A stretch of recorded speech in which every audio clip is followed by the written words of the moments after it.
Hola chicos, voy a resolver el modelo 0 de física para la comunidad de Castilla y León, que consta de 10 problemas y 6 cuestiones. De los problemas hay que elegir 7 y de las cuestiones 3.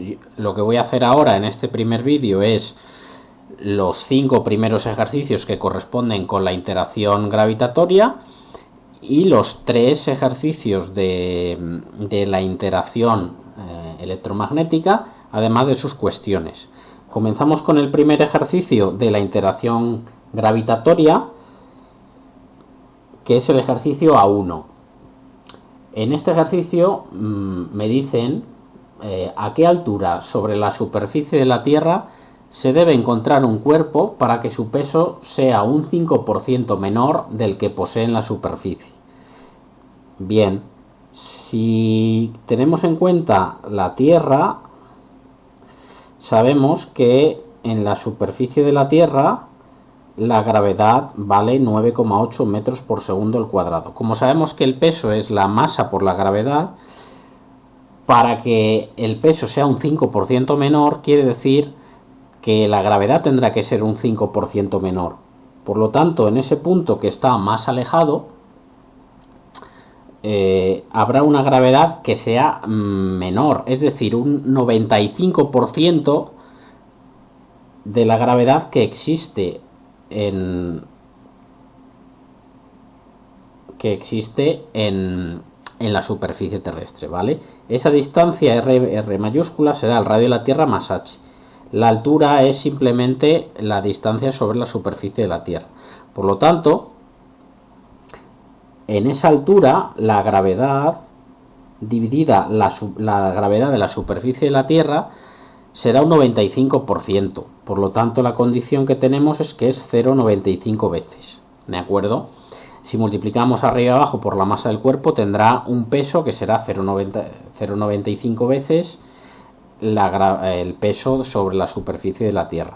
Por lo tanto, la primera condición la podemos expresar de forma sencilla de esta manera. Me piden la altura, ¿de acuerdo? Sabemos que la gravedad, la intensidad del campo gravitatorio, desciende con la altura, con la distancia, es decir, con el cuadrado de la distancia al centro de la Tierra. Lo que vamos a hacer es, según esta proporción que hemos razonado, porque hemos dicho que la gravedad tiene que ser un 5% menor que la que hay en la superficie, por lo tanto la proporción entre la gravedad en ese punto dividido la gravedad sobre la superficie de la Tierra tendrá que guardar la relación de 0,95, porque es el 95%, esta gravedad será el 95% de la gravedad en la superficie de la Tierra. Lo que hacemos ahora es simplemente sustituir las definiciones de la gravedad. Sabemos que su fórmula es masa de la Tierra dividido radio de la Tierra más h, ¿vale? Al cuadrado, no olvidar nunca ese cuadrado, ¿de acuerdo? Y aquí en la superficie tenemos que es g masa de la Tierra dividido rt al cuadrado. Y eso vale g dividido g0, ¿de acuerdo? Que es el 0,95.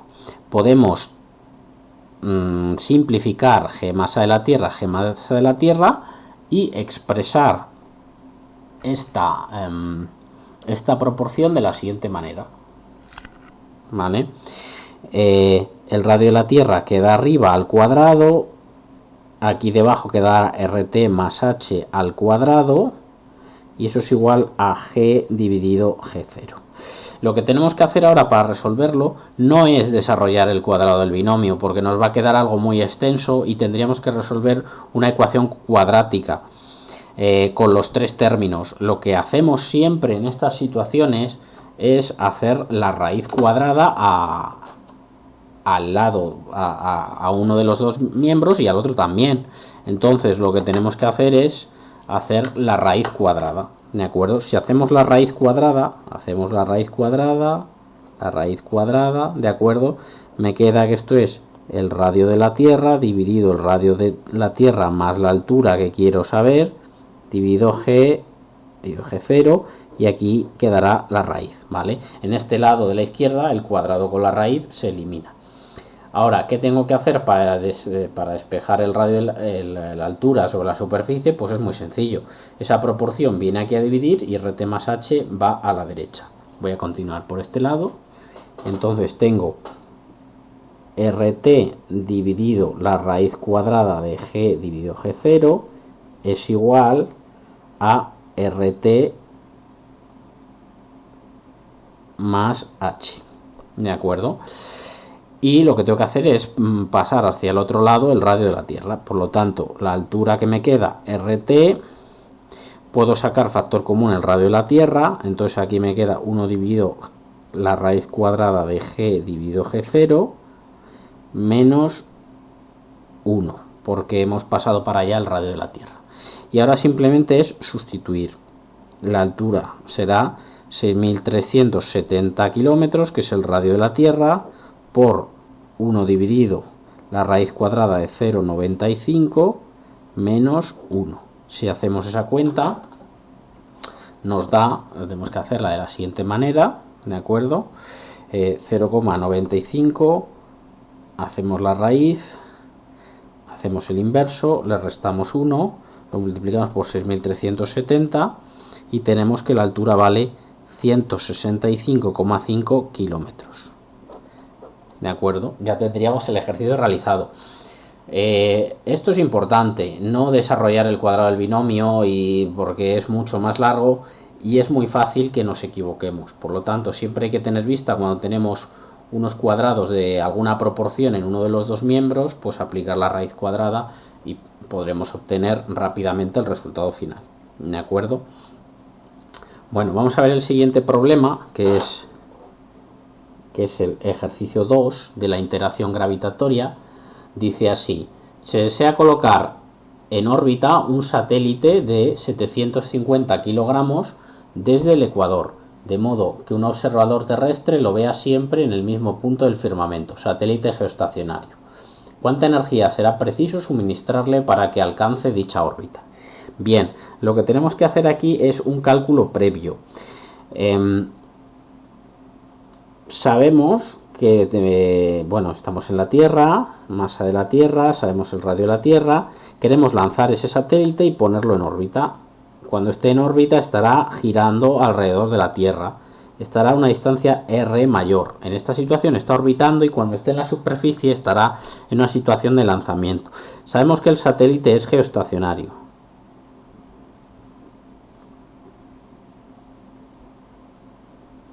Si es geoestacionario, quiere decir que el periodo es 24 horas, ¿vale? Es decir, que está rotando con la misma velocidad angular que rota la Tierra, por lo tanto siempre va a estar sobre el mismo punto. No sabemos el radio de la órbita y va a ser necesario, porque en estos problemas de cambios de órbita o de lanzamiento de satélites siempre es necesario saber la posición final en la cual está orbitando el satélite. Vamos a apuntar la masa del satélite de 750 kilogramos y lo primero que vamos a hacer es aplicar la ley de Kepler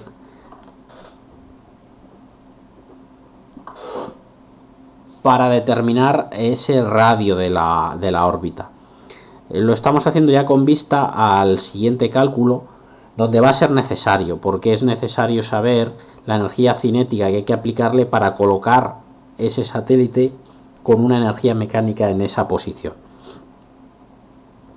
Según la ley de Kepler sabemos que es t cuadrado igual a g más 4pi cuadrado es 4pi cuadrado dividido g masa de la Tierra por r al cubo, 4pi cuadrado.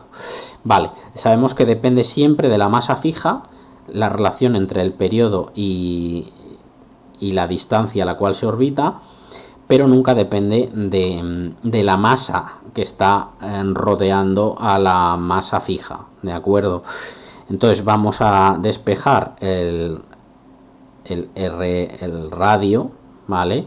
Esto pasará para allá multiplicando, el 4pi cuadrado dividiendo y luego la raíz cúbica. Entonces me va a quedar raíz cúbica de g masa de la Tierra t al cuadrado dividido 4pi cuadrado, ¿vale? Y ya podemos calcular ese radio. voy a calcularlo aquí debajo. Será la raíz cúbica de 6,67 por 10 elevado a menos 11 newton por metro cuadrado dividido kilogramo cuadrado. La masa de la Tierra nos la dan dentro de los datos. Los datos dice que son la masa de la Tierra 5,98 por 10 elevado a 24 kilogramos. Y el periodo, sabemos que es geoestacionario, lo tendremos que poner en minutos, ¿de acuerdo? Minutos y en segundos, para estar en las unidades del sistema internacional. Y aquí tenemos 4pi cuadrado. Bien, si hacemos esa cuenta, bueno, aquí falta el cuadrado, no olvidarlo. Este tipo de cosas, un cuadrado, la raíz, todo esto es bastante fácil olvidarlo, ¿de acuerdo? Entonces hay que tener bastante cuidado. Yo voy a hacer la cuenta, voy a empezar por aquí. 24 por 60 por 60, hago el cuadrado por 5,98 10 elevado a 24 por 6,67 por 10 elevado a 11 menos, lo divido entre 4 entre pi y ahora hago la raíz cúbica y me queda pues un número muy grande en metros, 4,3 y 3 es unos 7, 4,22 por 10 elevado a la 7 metros. Bien, yo ese dato me lo voy a guardar, ¿de acuerdo? Bueno, entonces cuando yo tengo un satélite geoestacionario, siempre sé el periodo y voy a poder calcular la distancia desde el centro de la Tierra en la cual está orbitando, ¿de acuerdo? Entonces yo tengo ahora el radio de la Tierra. Si quisiera saber la altura, tendría que restar el radio de la Tierra, ¿vale? Y como son 6.370 kilómetros, pues bueno, podría saber la altura sobre la superficie, ¿de acuerdo? Solo esa es posible, esa altura. Bien, pero no es lo que me preguntan. Me están preguntando la energía cinética con la que tiene que propulsarse el satélite desde la superficie de la Tierra para poder alcanzar esa órbita y estar orbitando alrededor de la Tierra. ¿Qué es lo que hacemos? Pues aplicamos el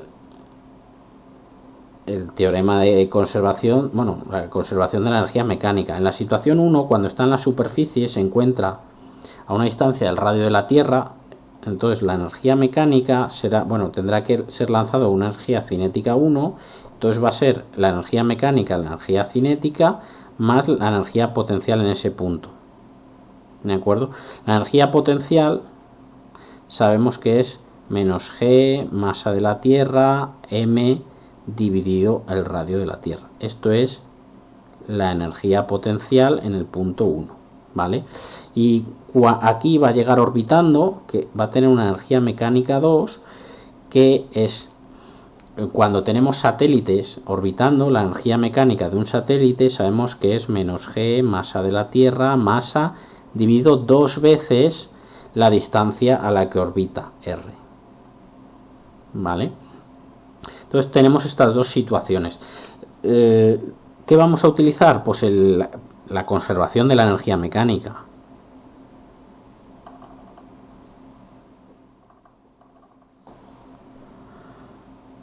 Energía mecánica, que me dice lo siguiente, que la energía mecánica en el punto 1 tendrá que ser la misma que en el punto 2,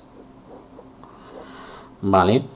¿Qué vamos a hacer? Pues las igualamos y yo tengo que la energía mecánica en el punto 1 será la energía cinética más la energía potencial es menos g, masa de la Tierra, masa dividido radio de la Tierra, que es donde está, igual a la energía mecánica del satélite orbitando, que es menos g, masa de la Tierra, m dividido r, que es la distancia orbital, ¿vale?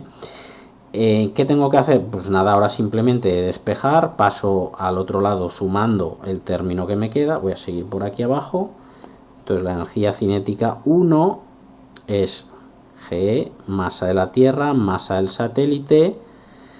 Voy a sacar factor común pasar para la derecha, entonces el radio de la Tierra va a quedar positivo, voy a poner E dividido RT, aquí falta un 2, ¿de acuerdo? Y menos 1 dividido 2R, ya lo tengo. Ahora simplemente lo que tengo que hacer es sustituir los valores. Bien, pues 6,67 por 10 elevado a menos 11 newton metro cuadrado dividido kilogramos al cuadrado por la masa de la Tierra, que es 5,98 por 10 elevado a 24 kilogramos por 750, que es la masa del satélite.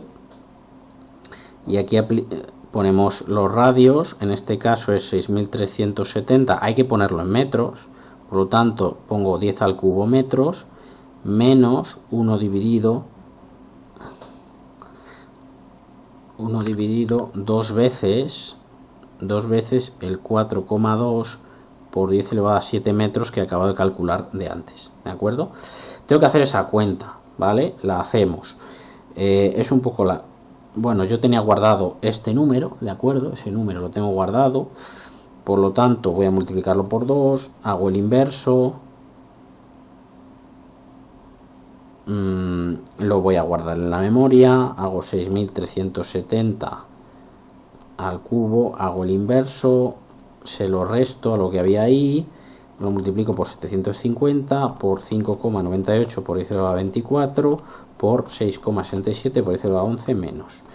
Entonces tengo 4,34. Entonces el resultado final es que la energía cinética que procederá del motor del cohete, que posteriormente será satélite, tendrá que ser 4,34 por 10 a la 10 julios. ¿Vale? Y además podríamos incluso calcular la velocidad de lanzamiento, porque sabemos que esa energía es un medio de mv cuadrado, pero en este caso no me lo pide, ¿de acuerdo? Entonces, en este problema me dicen que es geoestacionario, pero necesito saber la distancia a la que está orbitando, porque es un ejercicio de cambio de órbita, no, es un ejercicio de lanzamiento, ¿de acuerdo? Pero en los de cambio de órbita y lanzamiento tenemos que saber la distancia a la cual vamos a colocar el satélite, ¿de acuerdo? Para todo tipo de cálculos. Bien, entonces aquí hemos aplicado la ley de Kepler y la conservación de la energía mecánica. Y en el anterior lo que hemos aplicado simplemente es la definición de intensidad de campo gravitatorio y hemos obtenido ese resultado. Vamos a ver la cuestión por la que preguntan en el siguiente apartado. Siguiente apartado, que es la cuestión B1, ¿de acuerdo? La cuestión B1 dice, ¿qué es el campo gravitatorio? Bueno, pues es la región del espacio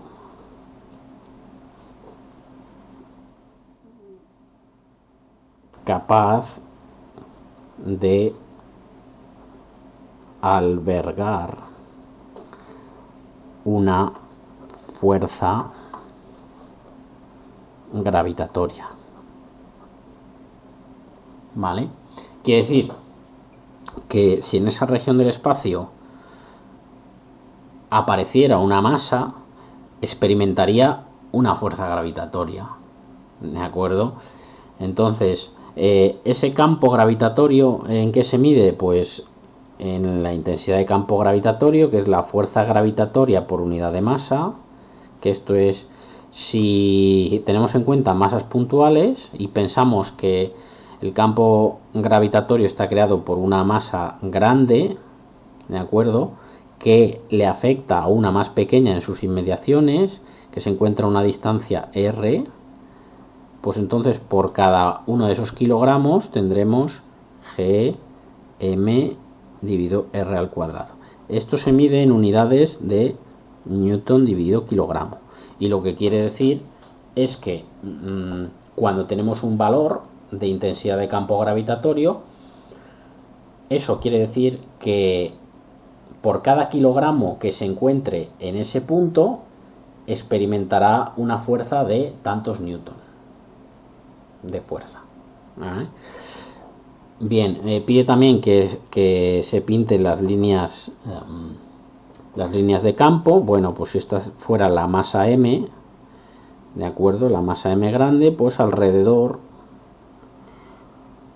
existirían bueno, he pintado las líneas equipotenciales, de acuerdo, porque el potencial gravitatorio se expresa así, R, y el campo gravitatorio pues tiene sentido atractivo porque todas las masas van hacia ese pozo o sumidero y serían las trayectorias que seguirían masas de prueba en esa región del espacio.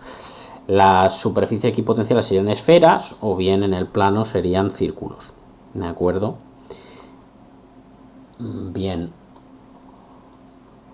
vamos a ver los problemas que se corresponden con la interacción electromagnética. Vamos a ver el ejercicio A3, que dice que tenemos dos cargas puntuales iguales de 10 nanocoulombios, una positiva, otra negativa, que están separadas 10 centímetros. Determine el campo eléctrico en un punto equidistante 10 centímetros de ambas cargas.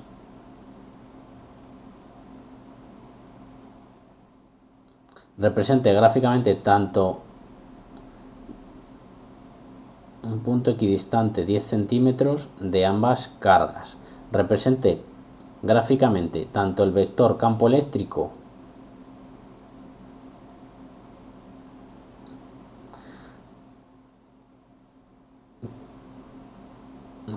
vale, entonces tenemos esa carga y esa carga. Bien, dice que están separados a una distancia de 10 centímetros. Me piden que calcule el campo eléctrico en un punto equidistante 10 centímetros de ambas. Bueno, pues me están preguntando por un punto en el cual estemos considerando un triángulo equilátero, ¿de acuerdo? De manera que aquí sea L y aquí sea L también, ¿sí? Entonces lo tengo que calcular en ese punto. Bien, el campo eléctrico de la carga 1, que es positiva, que es 10 nanocoulombios, y la carga 2, que es menos 10 nanocoulombios, el primero pues tiene un sentido externo hacia allá, 1 hacia afuera, y el primero y la segunda, como es negativa, es hacia ella, E2. Vale, bien, E2. ¿Qué sentido van a tener? Bueno, pues la composición está claro que va a ser hacia la derecha, ¿vale? Porque si tomamos aquí un sistema de coordenadas, por simetría, al ser las cargas iguales y tener el mismo módulo, pues esta parte, esta descomposición vertical hacia abajo del campo de la carga negativa se contrarrestaría con la componente vertical de la carga positiva en ese punto, ¿de acuerdo? Entonces en la vertical no va a existir nada y va a ser hacia la derecha. Entonces, entonces, ¿cuánto va a valer? Pues aquí va a formar un ángulo, ¿de acuerdo? El campo eléctrico total, bueno, por el principio de superposición, vamos a poner principio de superposición, pide simplemente que pintemos por cada carga. Represente gráficamente tanto el vector campo eléctrico que haga como el vector campo total en dicho punto. Y tengo que principio de superposición.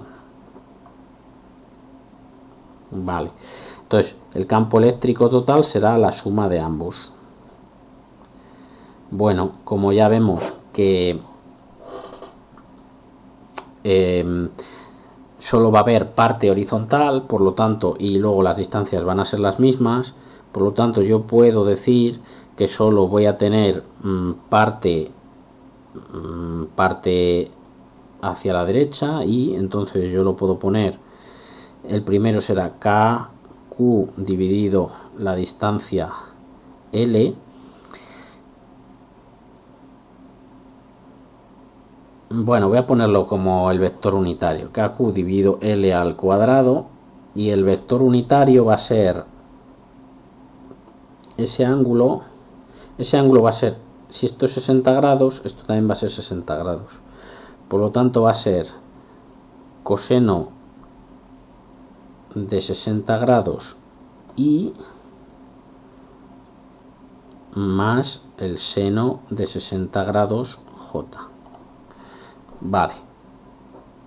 Y la otra, también, bueno, ¿cómo va a ser? Pues la carga yo la pongo en positivo, ¿vale? Porque si no contaríamos dos veces el signo, ya lo hemos considerado en el dibujo. Entonces yo pondré KQ dividido L al cuadrado, porque la distancia es la misma. También la descomposición tendré el coseno de 60 grados y la parte vertical es hacia abajo. Por lo tanto yo escribiré, bueno, esto es en la dirección y hacia abajo será menos el seno de 60 grados, la dirección J, ¿vale? Al sumar todos ellos, bueno, pues este se cancela con este, ¿de acuerdo? Porque no voy a tener parte vertical, y el campo eléctrico total va a ser de la siguiente manera. El coseno de 60 lo voy a tener dos veces, entonces va a ser 2KQ dividido L al cuadrado por el coseno de 60 grados, dirección I. Bien, vamos a sustituir los valores. Me queda 2, 9 por 10 elevado a la 9 newton metro cuadrado, coulombio al cuadrado. Las cargas eléctricas son iguales, son pues como 10 a la menos 9, pues 10 a la menos 8 coulombios, y dividido la distancia al cuadrado, la distancia dice que son 10 centímetros, pues 0,1 al cuadrado, y tenemos que poner el coseno de 60, el coseno de 60 vale 0,5, vale, bueno, coseno de 60 grados, dirección I, y el resultado final es, pues vamos a calcularlo. El 60 hemos dicho que el coseno vale 0,5 entre 0,1 entre 0,1. A ver, un momentito. Voy a ponerlo así, que se vea bien cómo se hace la cuenta. Vale, bueno, entonces el coseno de 60, que es un medio, por 1 elevado a 8 menos, entre 0,1 entre 0,1 por 9 elevado a la 9 por 2.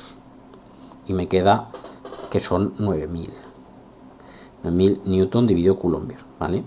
Entonces, el campo eléctrico me dice que por cada coulombio que se colocara allí, experimentaría una fuerza de 9000 newton, ¿vale? Y en el sentido I, perdón, voy a poner el sentido I, el carácter vectorial, ¿vale? Y no tiene componente vertical porque se cancelan por simetría del problema. Bueno, pues hasta aquí tenemos un triángulo equilátero, ¿vale? ¿Podrían haberlo hecho más fácil? Sí, calculando en el punto medio o en algún sitio con más simetría. Pero bueno, aquí simplemente han querido ver si sabías descomponer bien, o ver que son 60 grados, un triángulo equilátero, etcétera. ¿Vale? Más cosas. Este sería el A3, vamos a ver el A4, ¿vale? Este era de electrostática. Vamos a ver ahora uno que me habla del campo magnético creado por conductores rectilíneos, ¿vale? Nos vamos al ejercicio A4, que lo que dice es que tenemos dos cables de gran longitud, entonces indefinidos, rectilíneos y paralelos, están separados a una distancia de 1 centímetro. Bien, pues yo lo voy a escribir hacia mí, la corriente viniendo hacia mí, que son 10 amperios, y la otra corriente viniendo hacia mí, que también son otros 10 amperios, ¿vale? Porque dice que tienen el mismo sentido. La distancia entre ambos me dice que es 1 centímetro, entonces 10 a la menos 2 metros. Dice que circula una corriente, pues eso, de 10 amperios, ya lo hemos puesto. Determine el vector campo magnético en un punto situado en el mismo plano que los cables y a 2 centímetros del más próximo. Bueno, pues entonces esta distancia está pidiendo por aquí más o menos. Otra distancia mayor que vamos a llamar X, que son 2 centímetros, pues son 2 por 10 elevado a menos 2 metros.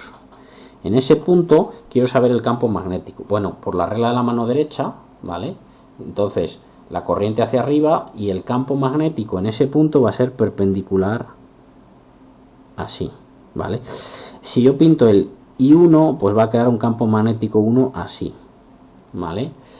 Y el otro lo mismo, ¿vale? Lo que pasa es que este va a ser de menor intensidad porque la distancia es mayor, y este campo magnético 2 creado por la corriente 2 va a ser mayor porque la distancia es más pequeña. Entonces voy a ponerlo así, B2.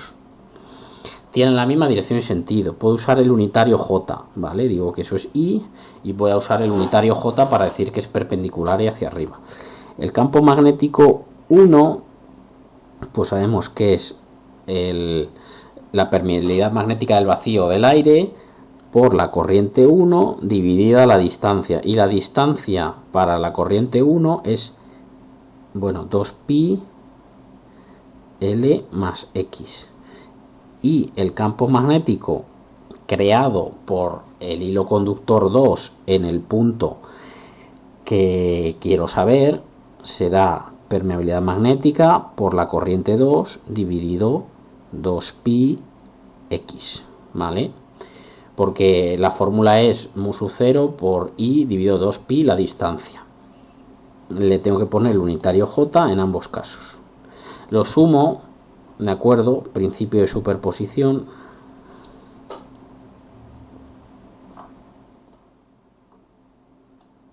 Principio de superposición. Bueno, aquí he utilizado la regla de la mano derecha.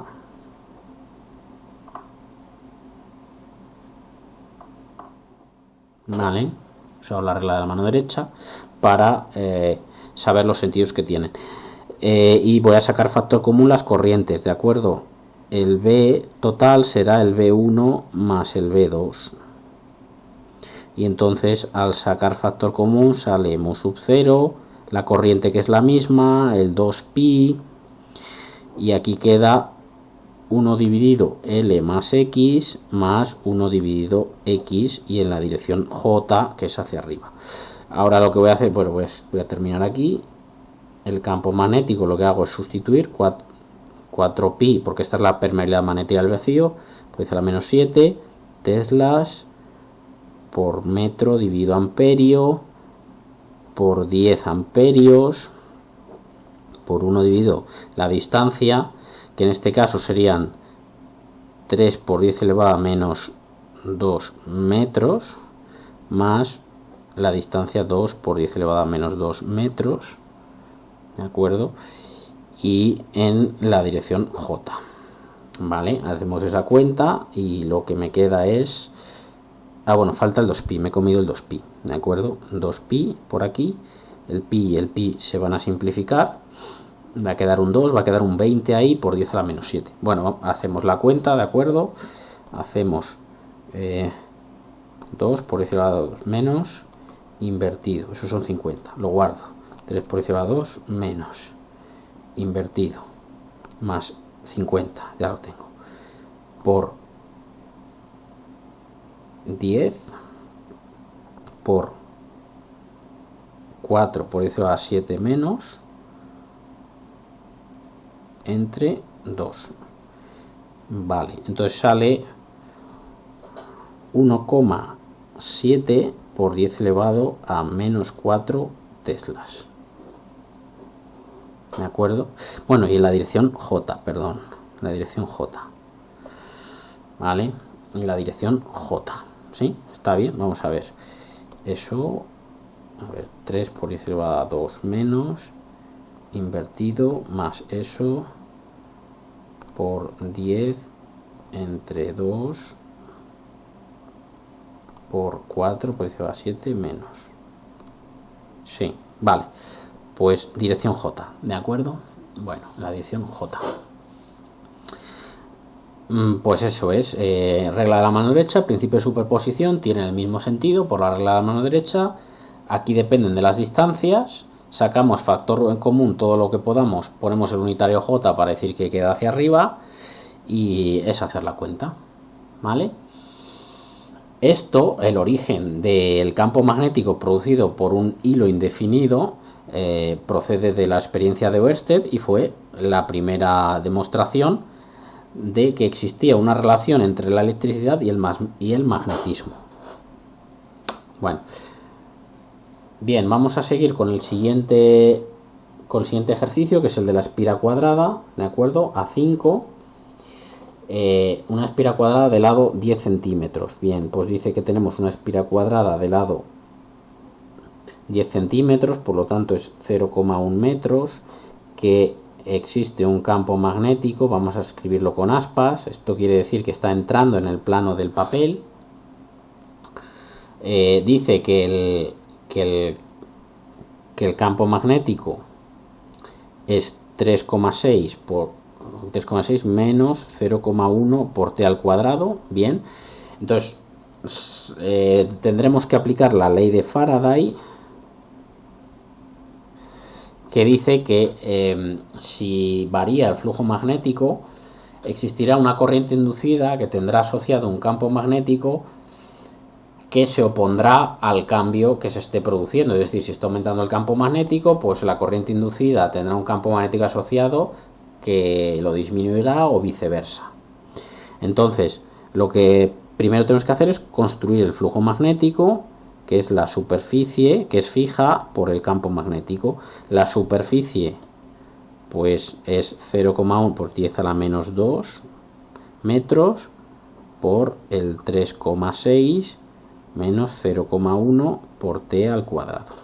Bueno, entonces aplicando la ley de Faraday, yo sé que la variación del flujo magnético en el tiempo produce una fuerza electromotriz inducida cuya corriente quiere oponerse a los efectos magnéticos que están ocurriendo.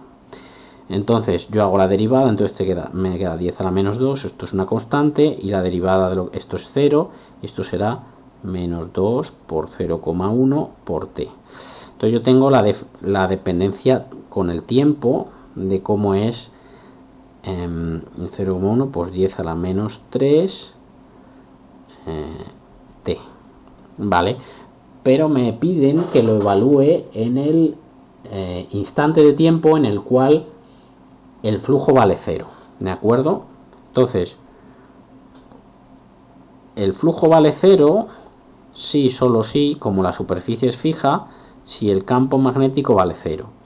Y eso ocurre cuando 3,6 menos 0 menos 0,1 por t, voy a ponerte 0, valga 0. Cuando el campo sea 0 quiere decir que su forma funcional valga 0. Entonces yo lo despejo, y entonces esto pasa para allá, 3,6 dividido 0,1 y hago la raíz. Y eso es la raíz de 36, luego son 6 segundos. Por lo tanto, yo ya lo que hago es traérmelo aquí y digo que la fuerza electromotriz en ese instante, ¿vale? Vale 6 por 10 elevado a menos 3 voltios. Es decir, 6 milivoltios positivos. ¿De acuerdo? Bien. Depende del tiempo, del instante de tiempo, ¿de acuerdo? Entonces, en el caso particular en el que el flujo valga 0, en este caso es cuando el campo magnético valga 0. Y vale 0, pues al instante 6 segundos. ¿Vale? Vamos a ver la siguiente cuestión, que es la cuestión B2. B2. Bueno, dice, ¿es posible que un campo magnético B no ejerza ninguna fuerza sobre un electrón que se mueve en su seno? Bueno, sabemos que la fuerza magnética es la carga del electrón V vectorial B, ¿vale? Tal y como nos dicen, estos tres elementos valen cero, valen distinto de cero, la velocidad es distinta de cero y el campo magnético también es distinto de cero, ¿vale? ¿Puede ocurrir que la fuerza valga cero? Pues sí, porque aquí tenemos un producto vectorial, ¿de acuerdo? El producto vectorial, cuando tenemos dos vectores que son paralelos, el producto vectorial entre vectores que son paralelos, si los vectores son paralelos, el producto vectorial vale cero, porque sería el módulo primero por el módulo segundo por el seno del ángulo que forman, y el ángulo que forman es cero. Por lo tanto, el único caso es si cuando el vector B sea paralelo, el vector V sea paralelo al campo magnético. En ese caso sí es posible que la fuerza magnética valga cero, ¿de acuerdo? Bien, y dice, ¿y si fuera un campo eléctrico? Pues si fuera un campo eléctrico, la fuerza eléctrica es Q, ¿vale? Es Q por E. Y en este caso, como es un producto vectorial escalar y ambas cantidades son distintas de cero, pues siempre es distinto de cero, porque la carga del electrón es distinta de cero y el campo eléctrico es distinto de cero. En este caso no es posible. Si existe un campo eléctrico y tenemos una carga eléctrica, necesariamente va a existir una fuerza eléctrica. Ahí no influye la orientación, ¿de acuerdo? Bueno, y vamos a ver la última de las cuestiones, que es la B3, que es la B3 es sobre inducción electromagnética. B3 dice que tenemos la siguiente figura: una espira, ¿vale? Una corriente hacia arriba, la corriente rectilínea, por tanto, está creando un campo magnético alrededor, ¿vale? De esta manera. Bueno, sin el vector sería así, por I dividido 2pi dividido la distancia, ¿vale? Sabemos que las líneas de campo serían circulares. Y bueno, el campo magnético en esta superficie depende de la distancia, y por tanto el flujo magnético depende de su posición relativa respecto del conductor rectilíneo. Por lo tanto, la primera pregunta es si se mueve hacia la derecha. Pues si se mueve hacia la derecha, B disminuye, ¿vale? Porque se va a alejar más. Si B disminuye, pues entonces existe una variación del flujo magnético, ¿vale? Y si existe una variación del flujo magnético, diferencial si queremos, pues entonces tiene que aparecer una fuerza electromotriz inducida para compensar esa variación, esa disminución del campo magnético, ¿vale? Si disminuye el campo magnético, si esto es entrando, porque por la regla de la mano derecha es entrando, pues tendremos más campo magnético inducido. Esto va a producir una corriente inducida, que el campo magnético inducido asociado a esa corriente tiende a compensar esa disminución. Por lo tanto, el campo magnético también va a ser entrando en la espira, ¿de acuerdo? Y el apartado B dice, la espira se mueve hacia arriba. Pues si se mueve hacia arriba, B no varía en la espira. Aquí sería B disminuye en la espira, ¿vale? No varía, por lo tanto la variación de flujo magnético es cero, y por tanto pues no se produce una fuerza electromotriz inducida. Bueno, pues con esto queda bastante más de medio examen realizado y espero que sea de utilidad para todos los alumnos de Castilla y León o del resto de España que están preparando, pues en estas condiciones excepcionales de confinamiento, sus exámenes de física, que sabéis que no son mayoritarios precisamente, pero que deseamos que cada vez haya más gente que tenga interés por esta materia.